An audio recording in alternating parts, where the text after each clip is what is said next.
Olá, meu nome é Rubens Salomão, eu sou biomédico patologista clínico, oncologista e hematologista. Hoje nós vamos dar início a uma disciplina que nós vamos falar mais sobre laboratório de patologia clínica. Mas antes nós precisamos entender onde nós nos encontramos na graduação, onde nossa disciplina está. Primeiro nós temos a graduação de farmácia de biomedicina, que tem algumas correlações entre elas, algumas especialidades que se interligam, dentre elas a patologia clínica. Mas antes da patologia clínica, a gente precisa entender o que são as especialidades clínicas, o que seria a clínica. A clínica é toda e qualquer especialidade que vai em busca do diagnóstico ou do tratamento. Ou seja, a dispensação de medicamentos realizada pelo farmacêutico é uma área clínica? Sim. Por quê? Porque a dispensação do medicamento vai ser para o tratamento da patologia. A patologia clínica propriamente dita, que é a análises clínicas, também pode ser chamada dessa forma, é uma área clínica? Sim. Por quê? Porque ela é justamente a realização de um exame e a liberação de um laudo visando o diagnóstico. E dentro dela, a gente tem algumas subespecialidades. Assim como na medicina, a gente tem a ortopedia, a cardiologia, a clínica médica.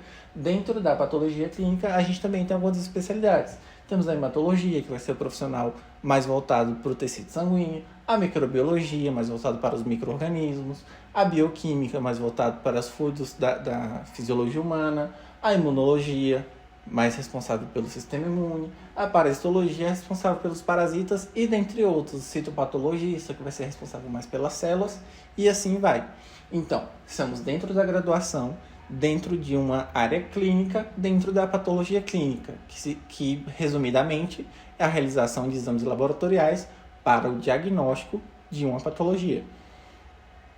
Continuando, o que a gente busca como um profissional que vai lidar diretamente com a clínica? O que a gente tem que ter como característica? Nós temos que saber relacionar a sintomatologia do paciente, os sinais do paciente, com os resultados obtidos em laboratório, porque não adianta eu saber apenas a técnica, realizar a técnica e liberar. Por quê?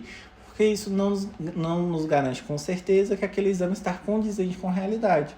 O que vai nos dar uma segurança ainda maior de que estamos liberando o exame corretamente é justamente correlacionar a técnica com a clínica. Como, por exemplo, eu tenho um paciente que tem as bilirrubinas elevadas. Eu sei, pela teoria, que esse paciente deve apresentar uma coloração de pele mais amarelada, por conta da presença das bilirrubinas elevadas. Nesse caso aqui, eu tenho meu paciente com a coloração amarelada. Mas se meu paciente não estivesse com essa coloração e minhas bilirrubinas ainda assim estivessem elevadas, eu desconfiaria, eu realizaria novamente o exame ou pediria para repetir a coleta para ver se não teve nenhuma interferência na fase pré-analítica. E o que é fase pré-analítica, então, Rubens? Na área laboratorial, a gente divide as fases de um exame nessas três fases: pré-analítica, analítica e pós-analítica. A pré-analítica não começa na coleta. A pré-analítica não começa no preparo da amostra. A pré-analítica começa no pedido médico ou no pedido de outro profissional para a realização daquele exame. Então, desde a prescrição do exame, começa a fase pré-analítica. Vai desde a prescrição do exame, as informações prestadas ao paciente. Então, o senhor tem que ficar de jejum de 8 a 12 horas, mas aí o paciente não pergunta. Desculpa. Às vezes o paciente é mais leigo, ele vai tomar um cafezinho sem ter a informação de que o cafezinho também deveria fazer parte do jejum, ele não deveria tomar aquele café, apenas água se necessário. Então, é toda a parte que antecede, que está entre o pedido de exame até a coleta e a preparação da amostra, que antecede a análise propriamente dita, que seria a fase analítica. A fase analítica é a realização do ensaio em si. Então, se eu vou analisar ali um fluido bioquímico, que eu preciso que ele fique da coloração rosa com o reagente para poder ver quanto de valor ele vai absorver de luz, que seria a espectrofotometria, a gente vai estudar isso mais para frente.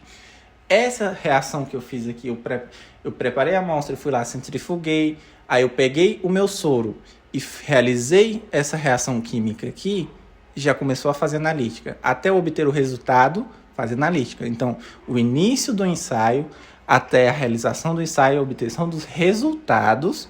Repare que eu falei resultados, não falei laudo. Porque os resultados ainda não são os resultados ainda não vão representar o nosso laudo propriamente dito, porque o laudo vai vir a partir da sua interpretação do exame e sua interpretação clínica do paciente também. Então, eu tenho a fase pré-analítica, como eu já falei, que vai desde a prescrição do exame até o preparo da amostra que antecede a análise. A fase analítica é a análise propriamente dita, e eu tenho a fase pós-analítica, que é a elaboração do laudo, cálculos e interpretação.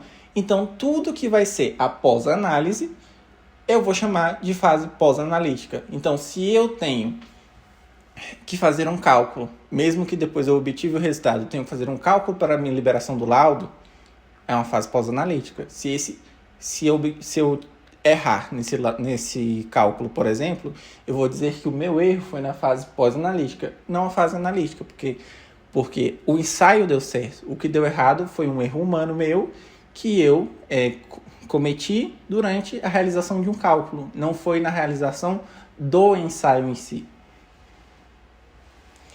Lembrando que tanto o farmacêutico como o biomédico estão presentes nas 3 áreas, porque eu posso estar atuando na coleta como biomédico, eu posso estar atuando como analista aqui na realização da análise propriamente dita, eu posso estar atuando como analista na elaboração do laudo e posso estar atuando como um profissional independente, como por exemplo um biomédico esteta, na interpretação de exames para a minha área. Não vou realizar um diagnóstico, porque diagnóstico não me compete como biomédico esteta.